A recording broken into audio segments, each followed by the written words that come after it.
Hi, welcome to Matt's Garage. Wow, it's been a lot of progress here with the whole COVID shutdown. I'm going to give my opinions on COVID a little bit later, and they might be a little different than the ones you're normally hearing. But look at what I've gotten done. This is the cavalry blue paint that the Scout's going to be. The firewall is in an actual base coat, clear coat, and the rest has been Raptor lined. And with that, I gotta thank Peter. I'm gonna call him Peter. His handle's a bit funny, but he's a neighbor of mine who's restoring a sweet FJ40 in a cadet blue, which is similar but a little more gray. He gave me an 8-bottle kit of tintable Raptor liner because he wasn't using it. So thanks, Peter. It laid down great. So this is part of what I've been doing. First, let me show you the situation here. As I mentioned before, this is my first time doing body work, and this is a base coat, clear coat, super slick, and that laid down fine. I can see all the flaws. I don't know if the camera picks them up, but it's teaching me what comes through and what doesn't, and no better place to learn than a firewall because it doesn't really matter. I masked off, I didn't mask off my nuts here or my threads. I didn't want to get them rusty, and they don't interfere too bad. But with the Raptor liner, which is a little duller, right? It's got a little texture. I masked everything off because that stuff really gunks up your threads. The whole tub is shot, laid down pretty nice. You can see some imperfections, like you can see right there, there's a little more texture than over here or whatever. But all this is gonna get covered with carpet. This is really to sort of waterproof the tub. Yes, that's dented to heck because I've got a seat cage that ties the seats in, and to clearance the radius, the builder who did it last time beat the snot out of them. And straightening that out is more trouble than it's worth. I've put a lot of little studs and nuts in the firewall. I've put little weld nuts all along there. So once I go to assemble this interior, it's going to be great. The outside, while I was doing it, I just shot the whole tub in epoxy, so now the outside is sealed. I'll have to sand that before doing the body work. You can see where I sort of welded up the holes that were left over from a Baja door kit that I used to run. The chassis, well, you guys have seen this a few times. I got a trash bag over the throttle body. But updates. So I had my transfer case done, and wouldn't you know it, it leaked. So I pulled the pan, scraped everything, took a stone and tried to true up the surfaces. Then I put a lot more RTV, and I just filled it. That's what's going on down there. So we will see in the morning. I mean, I let it cure for 24 hours, and then I filled it today. We'll see if it works. Other thing I've done is the fuel. So, you know, I've got the in-tank pump from Tanks Inc., and it's got 3 outlets. So one of them I'm running to a vent. The Scouts had this fuel condenser situation up here where, let me show you, I'm going to swing around. That access door is, there was like this crazy spaghetti thing with fingers, long gone.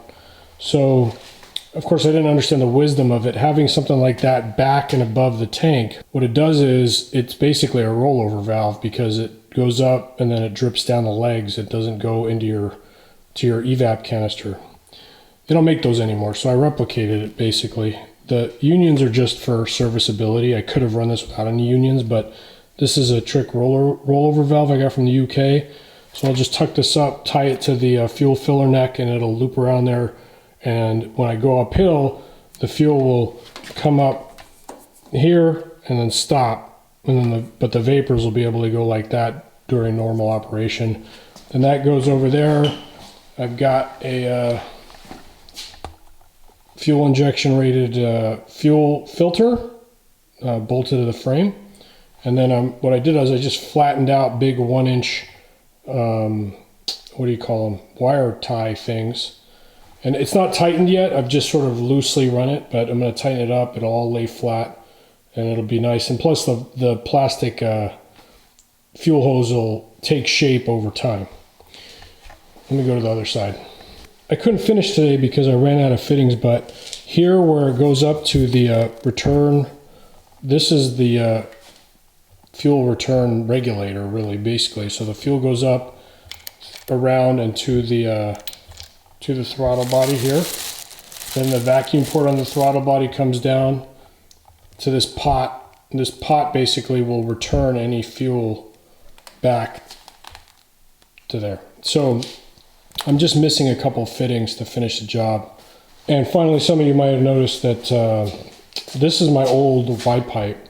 It's kind of a screwed up design because he basically took 2-inch pipes, kind of booger welded them to 2.5-inch, then into a 3-inch collector or something, or maybe this is part of the normal Y, then a 3-inch, then back down to a 2.5-inch and out. With this build, I'm really focused on serviceability and maintenance. Like I'm thinking through, okay, what problems am I gonna have in the future? Like if there's a fuel leak, I needed to repair a section of pipe.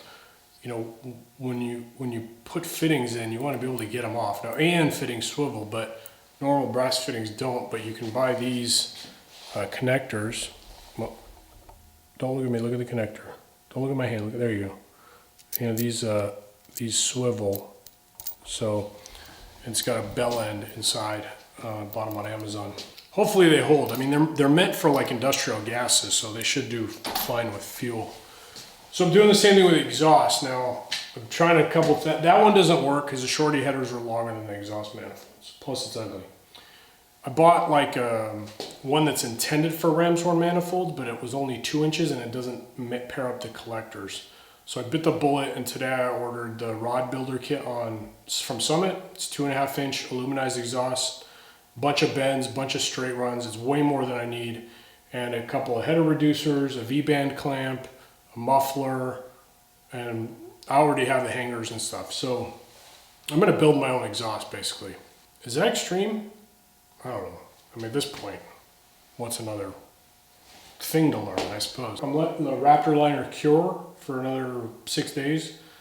Then we're gonna pick it up and put it onto the chassis. And at that point, I want my exhaust and fuel system done. That's good. So once it's on the frame, I'll move it back over here. Mrs. Matt's garage gets her spot back, and then I can start on the bodywork. I've learned a lot from this process. I've learned that every grinder mark, every oversand, everything comes through. So you gotta be really careful when you're taking the stuff off as well as, you know, putting it on. So to minimize the work, I think what I'm gonna do is I'm gonna sand through the paint that's on it only. Just get it down to the next substrate or primer, seal it, and then paint it, and then, you know, filler and then paint. I really wanna keep it low level. The beautiful thing is, like, I'm learning how to do it myself. So if, say, I miss a spot or a part lifts later, I can do a repair later, you know? And it's mine, it's economical. That's the approach I'm taking. And this gave me the confidence I can pull it off. And the firewall looks great, and I made a bunch of mistakes on it. It still looks great. So hopefully the straighter panels will come out nice with some block sanding. COVID. Warning, opinion coming. This is nonsense.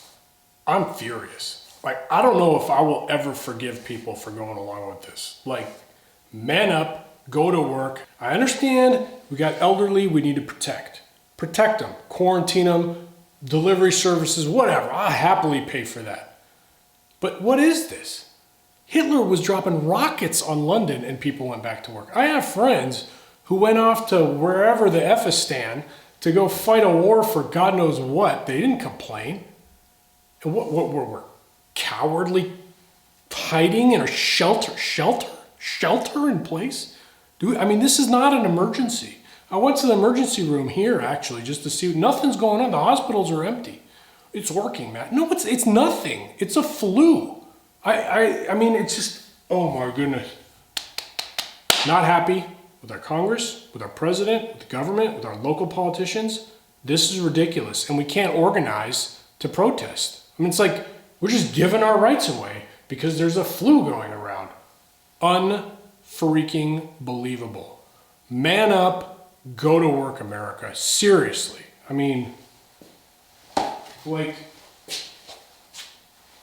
I don't believe the news. I don't believe the doctors I know. There's an agenda, and I'm not into a conspiracy theory. That's the thing is, people who want to not believe COVID, they go to a conspiracy. It's a conspiracy against Donald Trump. It's a conspiracy to the left. Look, it doesn't need to be a conspiracy. Look at a flock of birds, right?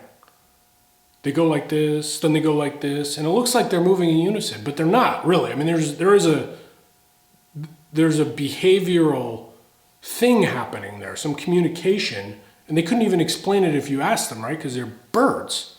We're the same thing. We're just herding because we want to go along, but it's like, what, you're wearing a mask. You're wearing a mask to Home Depot? A mask. They have closed the running trails here in Washington. The running trails. Are you kidding me? Now, maybe this makes me unpopular with you guys. Feel free to unsubscribe, but I'm telling you, I'm right on this. I called this from the beginning. This is BS. And nobody can give you any real facts. People are dying related to COVID. What does related mean? Did they die of it? Or did they die from it? Or they had it when they died, or they were on their last leg, and doctors went, yeah, it's probably COVID. Check it off as COVID. I mean, these are humans putting this data in. Have you ever dealt with data entry? Have you ever dealt with a complex system? Anytime there's a human in the chain, write it off, okay? If there's more than 4 humans in the chain, it's totally corrupt, especially when money's involved. I mean, they're paying hospitals to diagnose with COVID, and they're paying triple if they put you on a respirator. It's ridiculous. I mean, guys, believe me, if there was a disease out there where, like, if you looked at the person, your pecker fell off, I'd stay inside and shut the windows, okay? But this is not real. So, America, what are you going to do? You're going to cower and just give away all your rights to peaceably assemble, to petition the government? You're just going to give them up? It's a First Amendment, dude. The freedom of the press. Forget the press, okay? We have the right to act as a body politic. And they're taking it away from us. Basically shutting down discourse. Unacceptable. Unacceptable in America, unacceptable in Washington, and unacceptable right here in Matt's Garage, where I will see you next time.